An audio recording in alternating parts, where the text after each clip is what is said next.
Good morning class third. कैसे हैं आप सभी? चलो बहुत ही बढ़िया। हम लोग आज रिवीजन करेंगे क्योंजिमल और कैसे केस लिया, है ना। पाठ 10 क्योंजिमल और कैसे केस लिया, है ना। क्योंजिमल और कैसे केस लिया में दो दोस्त हैं, एक का नाम क्योंजिमल है और एक का नाम है केस लिया, है ना। अब दोनों की ही प्रवृत्ति है कि वो दोनों की ही आदत है कि वो सवाल बहुत पूछते हैं। दोनों ही दोस्त जो है वो सवाल बहुत पूछते हैं। एक हमेशा क्यों क्यों क्यों का सवाल पूछता है और दूसरा वाला जो है वो हमेशा कैसे कैसे कैसे का सवाल पूछता है ना। तो यहाँ पर क्योंजिमल और कैसे केस लिया दोनों की बात की गई है कि दोनों सवाल पूछते हैं और उनके सवालों से हमेशा लोग भूल जाते हैं, भटक जाते हैं। भटकने का मतलब है कि वो लोगों को भटका देते हैं कि मूल बात क्या थी, किस बात पर हम बात कर रहे थे, वो सब भूल जाते हैं। वो सवाल पर सवाल पूछते चले जाते हैं। तो इसी तरह इस कहानी में भी उनके साथ एक गुरुजी हैं, उनके गुरुजी हैं जिनसे वो बात कर रहे हैं और गुरुजी से बात करते समय वो उनको भटका देते हैं। उनको जाना था गेहूँ पिसवाने के लिए, आटे के लिए जाना था, लेकिन वो बीच रास्ते में उनको रोक लेते हैं तो उनसे फिर सवाल पर सवाल करना शुरू कर देते हैं। जैसे किस तरह के सवाल कि नमस्ते, किधर चले? गुरुजी से पूछते किधर जा रहे हैं, तो गुरुजी कहते हैं कि बाजार जा रहा हूँ। बाजार क्यों क्यों क्यों? फिर वो सवाल पूछता है कि आप बाजार क्यों जा रहे हैं? गेहूँ पिसवाना है इसलिए। अच्छा, बाजार कैसे कैसे कैसे? फिर दूसरा वाला उनसे पूछता है कि कैसे कैसे कैसे? तो गुरुजी जवाब देते कि भाई साइकिल पर जा रहा हूँ, है ना।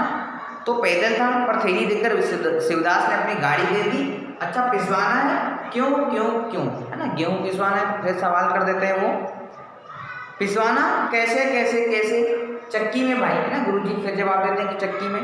आटा क्यों क्यों क्यों, है ना। वो बोलते कि आटे की क्या आवश्यकता है, क्यों क्यों सवाल पूछ लेते हैं। क्यों भैया रोटी नहीं बनाएंगे? रोटी कैसे कैसे कैसे? फिर सवाल।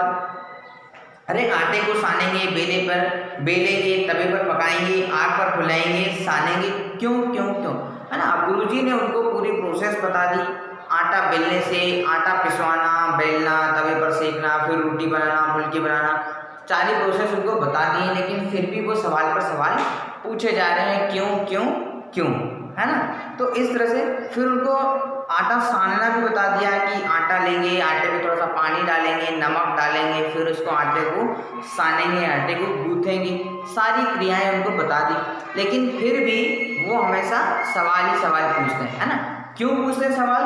क्योंकि उनकी आदत में आ चुका है इस तरह के सवाल पूछना और उनको मज़ा आता था सवाल पूछने में और वो लोगों को परेशान करने के उद्देश्य से भी सवाल पूछते थे, है ना। उनका उद्देश्य इतना था कि वो दूसरों को परेशान करें, ठीक है। तो इस तरह से और गुरुजी फिर उनसे परेशान हो गए, भाई उनके सवालों से परेशान हो गए कि भाई अब तो मैं जा रहा हूँ, नहीं तो मेरी चक्की बंद हो जाएगी, मुझे आटे के लिए गेहूँ पिसवाने के लिए जाना है। तो गुरुजी उनसे परेशान होकर के अपना रास्ता अलग ही चल देते हैं, ठीक है। तो ये कहानी बहुत ही छोटी सी कहानी है और बहुत मज़ेदार कहानी है कि क्यों क्यों क्यों, कैसे कैसे कैसे। अब इसके प्रश्नोत्तर हैं पेज नंबर 88 पर। तो उन प्रश्नों के उत्तर समझते हैं जो बहुत ज़्यादा ज़रूरी है, जो एग्ज़ाम में आने की संभावना है जिनकी, उनको हम पढ़ते हैं। तो तुम्हारी समझ में क्या आया? पहला प्रश्न था गुरुजी थैले में क्या लिए जा रहे थे? तो गुरुजी थैले में गेहूं लिए जा रहे थे। क्योंजिमल और कैसे केसलिया से मिलने पर तुम दोनों के बीच में क्यों भटकते रह जाओगे, है ना। क्योंकि क्यों क्यों क्यों, कैसे कैसे कैसे सवाल के जवाब देते देते ही भटकते रह जाएंगे, है ना। क्योंजिमल और कैसे केसलिया से मिलने पर हम क्यों क्यों क्यों, कैसे कैसे कैसे सवाल के जवाब देते देते ही भटक जाएंगे, ठीक है।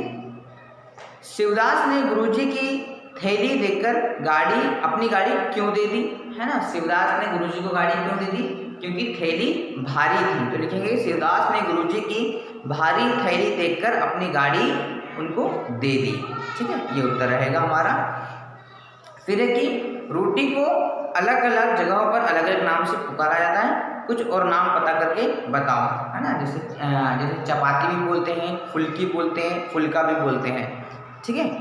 तुम्हारे घर में आटा सानने को क्या कहते हैं? तो भाई हमारे यहाँ तो आटा गूँथना कहते हैं, है ना। कहीं कहीं आटा गलाना, आटा मलना, जो भी है वो बताएंगे, ठीक है। तो अभी हमारे यहाँ क्या बोलते हैं? आटा गूँथना, ठीक है। चलिए, गुरुजी कौन से आटे की रोटी खाते थे? गेहूं के आटे की रोटी खाते थे भाई। अपने साथियों, घर के बड़ों से पता करो कि क्या किसी और चीज़ की रोटी भी बनती है? तो हाँ भाई, रोटी तो और भी अनाजों की बनती है। उनके नाम लिखो, जैसे कि बाजरे की रोटी, मक्के की रोटी बनती है ना। उसका दाना या बाली मिलती है तो उसे भी कॉपी में चिपका दो, ठीक है। चलिए, यहाँ तक हमारे बहुत ज़रूरी प्रश्न थे जो कि आते ही हैं। रोटी क्या ऐसे बनेगी? आटे को सानेंगे, गेहूं को पिसवाएंगे, आग पर फुलाएंगे, तवे पर पकाएंगे, चकले पर बेलेंगे, गरम गरम खाएंगे, नहीं तो फिर कैसे, है ना। तो गेहूं, इसका सही क्रम बताना कि रोटी कैसे बनती है। तो सबसे पहले गेहूं को पिसवाएंगे, आटे को सानेंगे, चकले पर बेलेंगे, फिर तवे पर पकाएंगे, आग पर फुलाएंगे और फिर गरम गरम खाएंगे। ये रोटी बनाने का सही क्रम होता है। चलिए, गुरुजी ने कैसे कैसे को समझाया कि आटा कैसे साना जाता है। अब तुम घर पर किसी को रोटी बेलते देखे और लिखो कि रोटी कैसे बेली जाती है। तो इसको छोड़ देते हैं, ये नहीं करना है।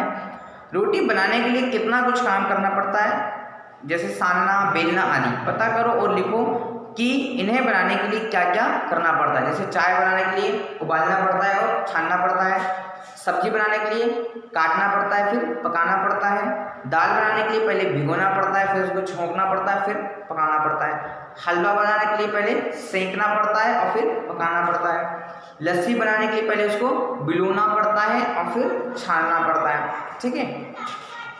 ये है हमारा।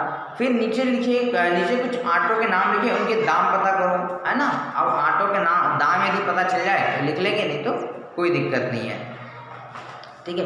बाकी फिर ऐसा कोई इसमें ज़रूरी नहीं है पाठ में। जैसे कि आटा खरीदने के लिए किराने की दुकान पर जाते हैं, पेज नंबर 90 पर देखेंगे, है ना। आसपास हम गेहूँ पिसवाने आटा चक्की पर जाते हैं। हम इन कामों के लिए कहाँ कहाँ जाते हैं? तो आटा बनवाने के लिए, आटा खरीदने के लिए किराने की दुकान पर, पंचर बनवाने के लिए साइकिल की दुकान पर, दूध खरीदने के लिए डेयरी में, जूते की मरम्मत करवाने के लिए मोची के पास, सुराही खरीदने के लिए कुम्हार के पास, कॉपी किताब खरीदने के लिए दुकान पर, बाल कटवाने के लिए नाई के पास, ठीक है। ये हमारे इनके पास हम जाते हैं। चलिए, बाकी तो ये एक चित्र है कैसे बनेगी रोटी, इसमें से चित्र में से छाट करके लिखना है, तो ये ज़रूरी नहीं है ना, ठीक है। तो आज आप इस पार्ट का रिवीजन करेंगे, इस पार्ट के प्रश्नोत्तरों को लिख करके याद करेंगे। Thank you.